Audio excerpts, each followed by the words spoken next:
గుడిపాటి రంగారావు అనబడే ఈ ముద్దాయి పాత కక్షలతో కావేశాలతో మందలపు సుబ్బారావు అనబడే వ్యక్తిని నడి బజారులో 10 మంది చూస్తుండగా ఉద్దేశపూర్వకంగా హత్య చేసినట్టు ఇక్కడ ప్రజెంట్ చేయబడ్డ సాక్ష్యాధారాల మూలంగా తెలిసిపోయింది. So your honour, section IPC 302 ప్రకారం ఇతన్ని నేరస్తుడిగా పరిగణించి శిక్షించవలసిందిగా కోర్టు వారిని కోరుతున్నాను. That's all your honour. Mister Rangarao, నీ తరఫున లాయర్గా ఎవరిని పెట్టుకోలేదు. కోర్టు వారు లాయర్ని ఇస్తానన్నా వద్దన్నావు. పోనీ చివరిసారిగా నువ్వు చెప్పుకోవాల్సింది ఏమైనా ఉందా?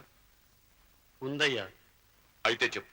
ఆ సుబ్బారావు గారు నా చెల్లెల్ని మానభంగం చేశాడు బాబు. ఆ అవమానం భరించలేక నా చెల్లెలు బావిలో పడి చచ్చిపోయింది. ఆ రోజు నేను కేసు పెట్టాను. కానీ ఆడు డబ్బున్నాడు, నా దగ్గర డబ్బు లేదు, సాక్ష్యం చెప్పడానికి మనుషులు లేరు బాబు. అందుకే నేను నడి బజార్లో నరికేశాను బాబు. వాడికి నేనేసి ఇచ్చేశాను బాబు.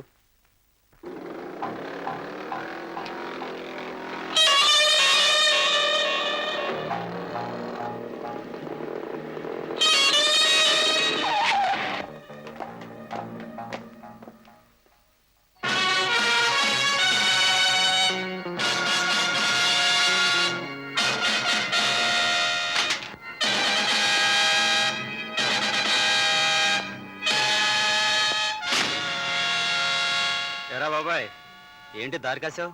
నా దారికి అడ్డంగా ఉన్న వాళ్ళని తొలగించడం కోసం.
మళ్ళీ ఫుల్ కౌంట్.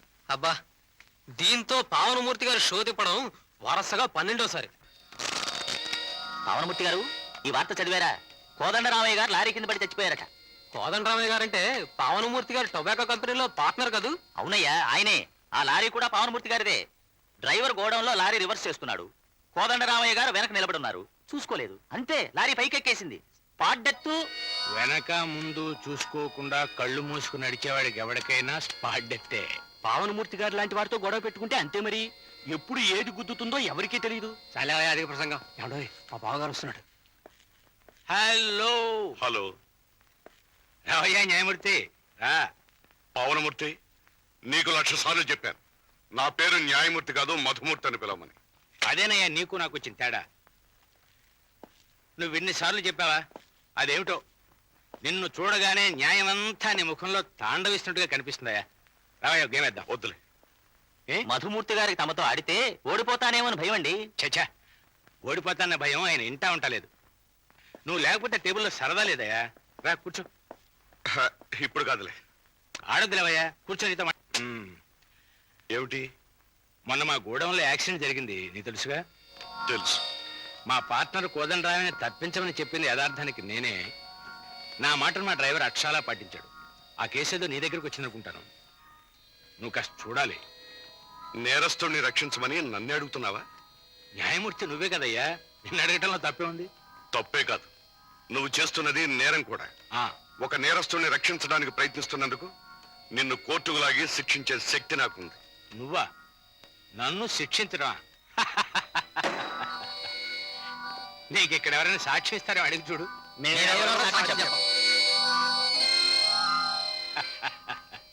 చూసావా, నేను తప్పు చేసినా అది ఒప్పే అని చెప్పడానికి ఇక్కడ చాలా మంది ఉన్నారు. పావనమూర్తి, న్యాయం తాత్కాలికంగా నిద్రపోవచ్చేమో గాని చచ్చిపోదు. అది కళ్ళు తెరిచిన రోజున నువ్వు కట్టుకున్న అంతస్తులు, నువ్వు నమ్ముకున్న మనుషులు బూడిద కాక తప్పదు. చూశావా ఇందాక న్యాయమూర్తి అని పిలిచినందుకే నువ్వు చాలా బాధపడిపోయావు. ఇప్పుడు న్యాయం నీ ముఖంలోనే కాదు, మాటల్లో కూడా స్పష్టంగా కనిపిస్తోంది. ఒరే అబ్బాయ్, నాకు నీలాగే ఒక్కడే కొడుకయ్యా. చాలా గారాబంగా పెరిగాడు. వీణ్ణి మీ వాడు కొట్టాడు. మరి ఇప్పుడు ఏం న్యాయం చెప్తావు? న్యాయం క్లబ్లో చెప్పరు, కోర్టులో చెప్తారు. ముందు పోలీస్ రిపోర్ట్. అలాంటి చెడ్డ పనులు నాకు చేత కావయ్యా. దెబ్బ తగలగానే ఎదురు దెబ్బ తీయటమే నా పని. అలాంటప్పుడు నన్ను న్యాయం అడగటం దేనికి? హ, ఎంత చెడ్డ కన్న కొడుకు కదా. నేను కన్నెర్ర చేస్తే నీకు గర్భశోకం మిగిలిపోతుందేమో, కాస్త కొడుకుని ముందుగానే జాగ్రత్త పెట్టుకుంటాను. ఆయన ఎప్పుడు ఆ స్టేజ్ దాటిపోయాడండి. ఆయన ఈయనకి చెప్పకుండా ఉంటే అంతే చాలు. మీరేవో జడ్జి, మీ వాడేవో జులాయి. పోకిరి వేషాలు, చిల్లర తిరుగుళ్ళు. కొడుకును కొట్టినా పావనమూర్తి గారు కాబట్టి పాపమని వదిలేశారు. నేనైతే కాలో కిలో విరిచొద్దు.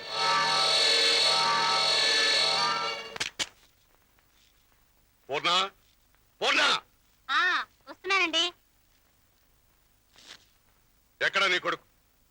వాడు ఇంకా ఇంటికి రాలేదండి. ఎక్కడికి వెళ్ళాడు? విజయవాడలో వాళ్ళ స్నేహితుడు పెళ్ళని వెళ్ళాడు. ఇంకా సేపట్లో వచ్చేస్తాడులేండి. రాని, ఇవాళ వాడి పెళ్లి నేను చేస్తాను. అసలు నిన్ను ఆ, ఎందుకులే, వాణి రాని చెప్తాను. గుడ్ ఈవినింగ్ నాన్నగారు. అమ్మా ఆరు వద్దు నాన్న పెట్టు. ఎక్కడ ఎక్కడికి వెళ్ళొస్తున్నావురా? ఏమిటో అలా ఊరుని చూస్తున్నావు? నీతో మాట్లాడాలి. రైట్, కూర్చో. పర్లేదు. రా కూర్చో. ఆ పావనమూర్తి గారు అబ్బాయిని ఎందుకు కొట్టావు?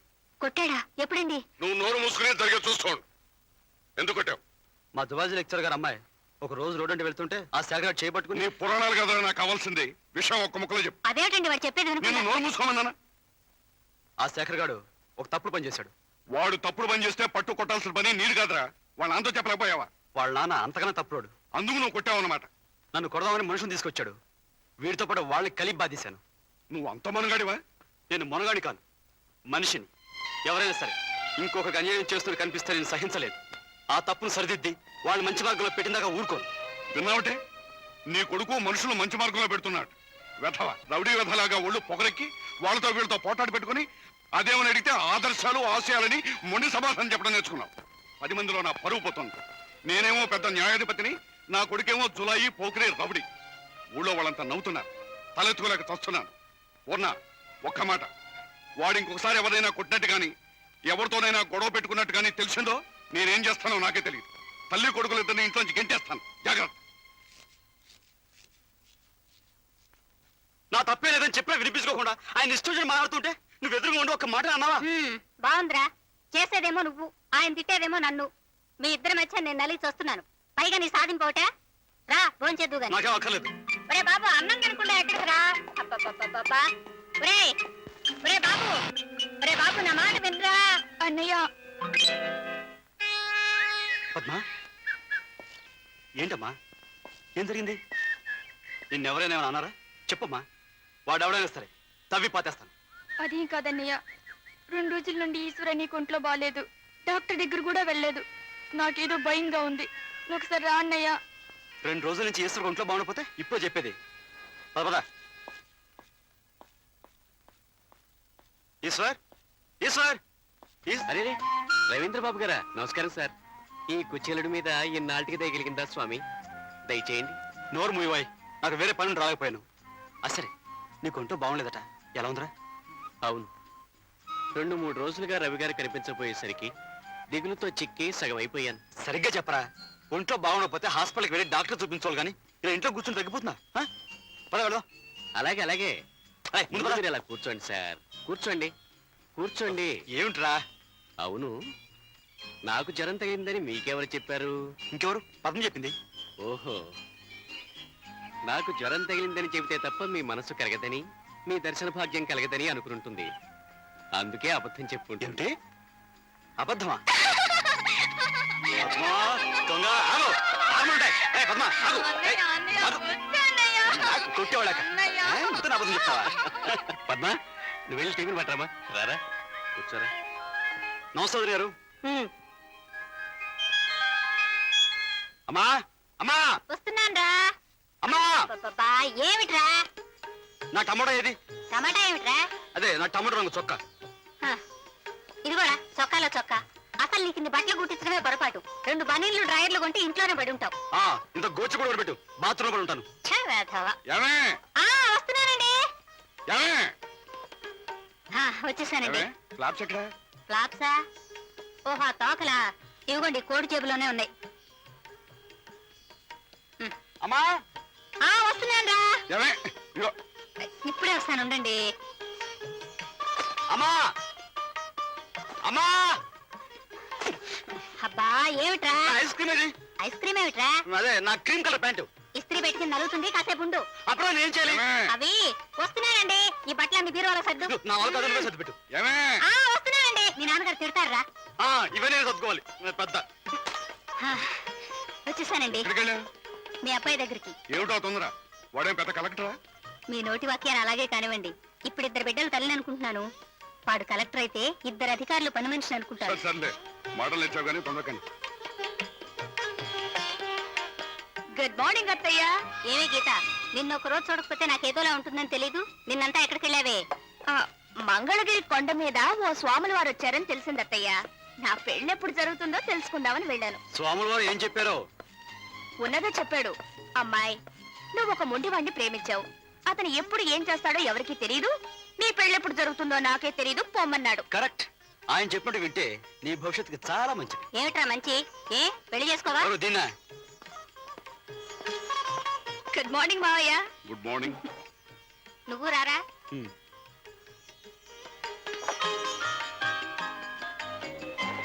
వెళ్ళి బావ పక్కన కూర్చోమ్మా. వచ్చిందే అందుకు, మళ్ళీ పెట్టిదనుకో. నేను నీ కోసమే రాలేదు, మావయ్య కోసం వచ్చాను. ఏమ్మా మీ నాన్న ఏం చేస్తున్నాడు? ఏం చేస్తుంటాడు? తలక మాసం ఎవరైనా కనబడితే వాడి దగ్గర ఎంత ఫీజు వసూలు చేయాలా అని ఆలోచిస్తుంటాడు. అవును మరి, ఈ కాలంలో కొండ మీద కోతులైనా దొరుకుతాయి గాని అల్లుళ్ళు మాత్రం దొరకటం లేదు. లక్షలు సంపాదించొద్దు. బాగా చెప్పావమ్మా. సర్లేండి, మీ మామ కోడళ్ళు ఎప్పుడు ఒకటేగా. ఏం చేస్తామే, ఈ రోజుల్లో కొడుకులు అన్నం పెడతారని ఆశపోయింది. అందుకే కోడలు మంచి చేసుకుంటున్నాను. శభాష్ మావయ్య. సంతోషించవలే. ఇంతకీ ఎందుకు వచ్చినట్టు? నా ఫ్రెండ్స్ తో పిక్నిక్ వెళ్తున్నాను. మావయ్యతో చెప్పి వెళదామని వచ్చాను. మావాడిని కూడా తీసుకెళ్ళరాదుటే. నాకు వేరే పని పాటలేదేంటి? నీ కోడలతో తోటలు దొడ్డు తిరగడానికి. నాకేం పని పాటు లేదనుకున్నావా? పెళ్లికెళ్తూ పిల్లిని సంకర పెట్టుకెళ్ళడానికి.